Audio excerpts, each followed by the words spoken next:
You read the YouTube title, didn't you? So you already know what I'm going to talk about. And I wonder, should I tell you what I'm going to talk about again? Like, do you need to know I'm going to talk about descaling Breville espresso machines or espresso machines that are similar to this? I mean, you already knew that. So what's the point? Okay, so I'm definitely in a mood to rant, and I don't know if you've been here on this channel before. I rant a lot.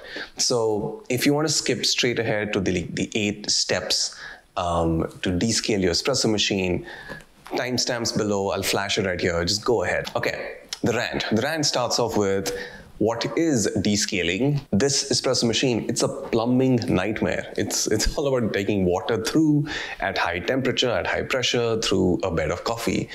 And that means when you put water in there, you have hard water, you'll have soft water. There's always some minerals. Those minerals will deposit along the way. They build up and they're constraining the plumbing. So when your machine is struggling, when you see that steam power is reduced or it's not able to hit the same level of temperatures, you know it's kind of time to descale. Descaling, of course, is different from back flushing. Now, in my machine, it lights up as a clean me light. I have another video about it. That's more about removing the oils. But then if you think about descaling, the bigger question is, when should you descale? And there are clearly 2 camps, right?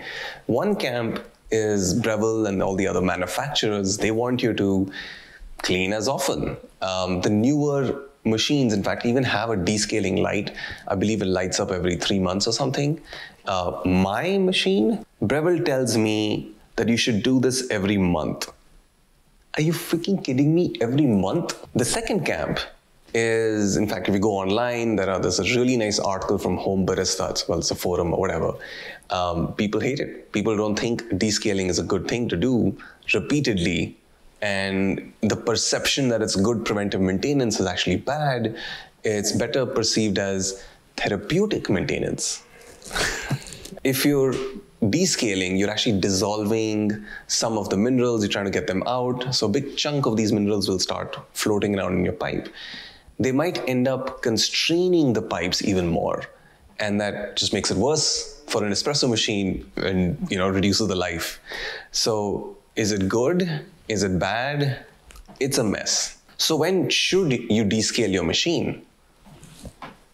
When it's lost its funk? When it says no to your morning coffee?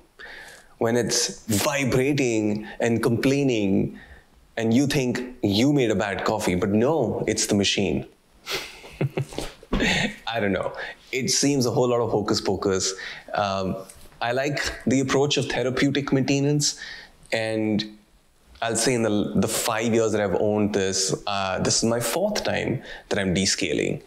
So just feel your machine and sense that it's struggling, that you can help out with descaling. All right, next, the 8 steps to descaling. Step 1, remove the water tank and obviously the water in the water tank. Step 2, and this one I miss a lot, so just keep an eye out for it, is to remove the filter.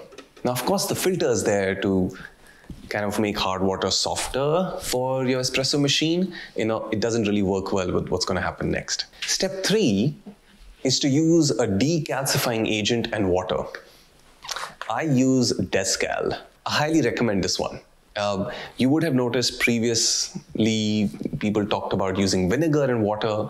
In fact, the Breville manual that I have says use vinegar and water, but it's not recommended anymore. Meanwhile, this guy, it's simple. It just focuses on the calcium deposits. Now it comes with a sachet that you'll add to 1 liter of water. 1 liter of water, it's around half the water tank on a Breville infuser or a Breville Barista Express. So, if you don't have something to measure it, that's what you can go with.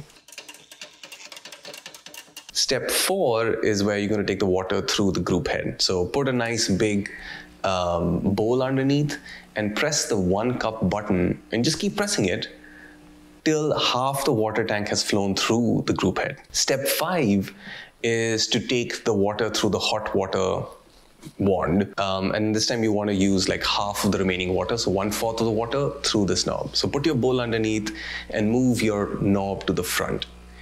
Fun fact, if you can see, I have a steam lever instead of the regular knob.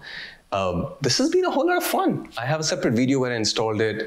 I just, at that time, thought it was the most useless purchase that I ever made, but it's given me a lot of joy. Check it out. Step 6 is to now take this water through the steam wand. So of course, now put your steam wand with a bowl underneath and move the knob to the steam. Like kind of drain the water till that lowest water mark. Again, I wouldn't go beyond that point. You really run through this decalcifying water through all your key elements. Step 7, and this is actually a very important one, is to drain your water tank and take all of that water out, wash this with soap, wash it again, and then fill it up with fresh water. Step 8 is to fill up fresh water in the water tank and drain the whole water tank through, kind of repeating the same steps we did. So half of the water tank through the group head into a bowl, 1/4 of the water tank through the hot water knob into a bowl, and then 1/4 through the steam wand into a bowl. And that's it. 8 simple steps to descale your machine, to get its mojo back, to get the funk back in the system. Okay, I should stop. I really should. I should. But anyways, like, let me know in the comments, like, what gap do you leave between descaling your machine? It's clearly a debate, and I don't think there's any one right answer. And for us, data-driven, 11 variables in making an espresso people, to depend on the subjective feeling of when to descale your machine just doesn't seem right. Till the next one, I'll see ya.